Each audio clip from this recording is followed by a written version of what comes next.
The year is 2024. A sense of unease hangs in the air, a foreboding silence before a storm. Little do we know, a threat unlike any other is brewing, a pandemic that will reshape the world as we know it. This is not a story of a virus attacking the respiratory system, no cough or fever, but something far more insidious, far more explosive. This is the story of Doodoo.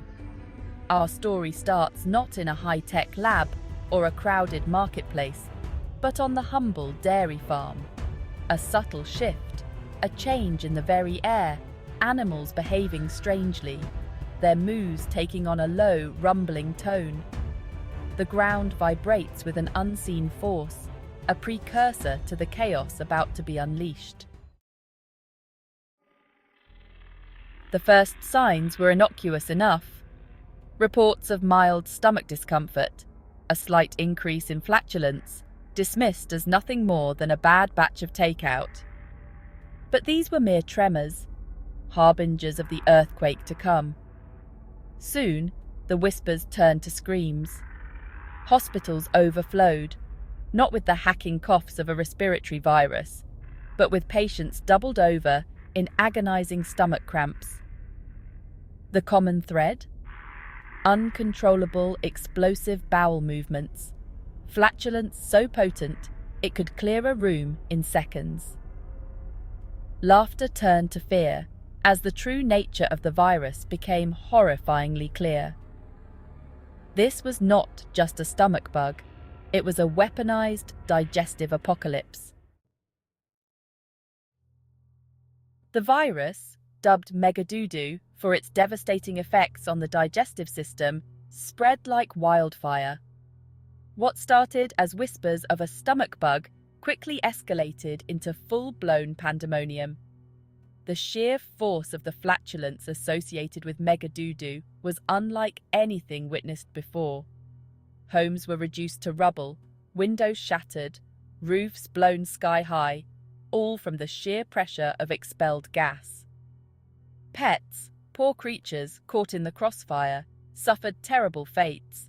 Birds were blown from the sky, squirrels launched into the stratosphere, their tiny bodies no match for the sheer velocity of the gas. The air itself became thick with a noxious miasma, a putrid symphony of methane and despair. Desperate to contain the outbreak, governments scrambled to deploy hazmat teams. Clad in their protective gear, these brave souls ventured into the heart of the disaster zones, only to be met with a foe unlike any they had trained for. The suits, designed to withstand the harshest chemicals, were no match for the corrosive power of Doodoo. Cities, once bustling hubs of human activity, transformed into ghost towns, their air thick with the stench of decay and the lingering fear of an invisible enemy. Evacuation orders were issued, but for many it was already too late. Section 5. Tracing the source. The world held its breath, desperate for answers. Where did this monstrosity originate? Was it a bioweapon gone wrong, a cruel joke of nature, or something even more sinister? Scientists worked tirelessly, analysing samples, tracing the outbreak's path. Their search led them to a seemingly innocuous source, a popular brand of milk. A single batch, contaminated with an unknown pathogen, had set off a chain reaction, unleashing Doodoo upon the world.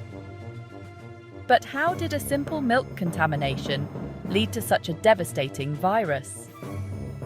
A conspiracy theory emerged, whispering of government experiments and genetically modified cows, rumours that spread faster than the virus itself. Section 6. The mutated threat. As the world reeled from the initial shockwave of Doodoo, a new horror began to emerge from the chaos. The contaminated milk, rather than simply causing digestive distress, had triggered a bizarre mutation within the cattle population. Cows, once docile providers of dairy, were transforming into hulking, grotesque mockeries of their former selves. Super cows. These behemoths, fueled by the mutated virus coursing through their veins, were not content with simply grazing in pastures. They craved human flesh. The super cows, their moos now guttural roars, rampaged across the countryside, their enormous udders leaking not milk, but a toxic sludge that melted anything it touched. The hunters had become the hunted. Section 7. A world remade. The world as we knew it was gone. Cities lay in ruins, monuments to a bygone era. Humanity, once at the apex of the food chain, now cowered in fear of creatures they had once farmed. The air, once filled with the sounds of laughter and industry, was now punctuated by the moos of super cows and the screams of the hunted. Nature, as it always does, began to reclaim what was lost. Plants, nourished by the constant supply of methane, grew with alarming speed, their tendrils snaking through the ruins of civilization. The planet was healing, but at a terrible cost. Section 8. Echoes in the Wind.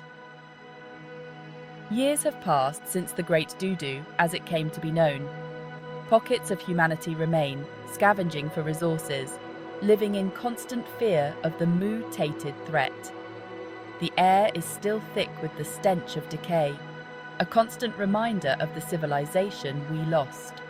The super cows, their numbers ever growing, rule the planet, their reign a testament to the arrogance of mankind.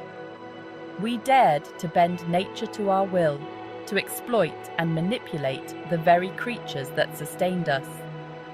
The Mega-Doodoo pandemic, a cruel twist of fate, a cosmic joke with humanity as the punchline. We are but a footnote in Earth's history, a cautionary tale whispered on the wind. Section 9.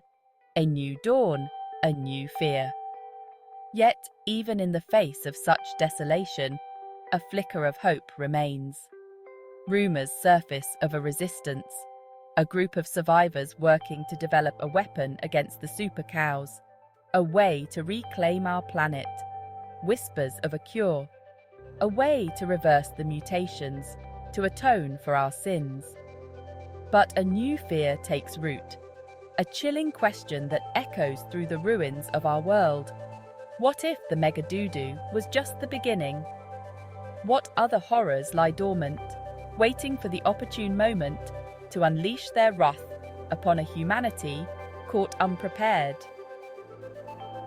The future remains uncertain, shrouded in a miasma of fear and uncertainty. Only time will tell if we can rise from the ashes of our hubris, or if we are destined to become fertilizer for a new world order, ruled by the mutated masters of the methane apocalypse.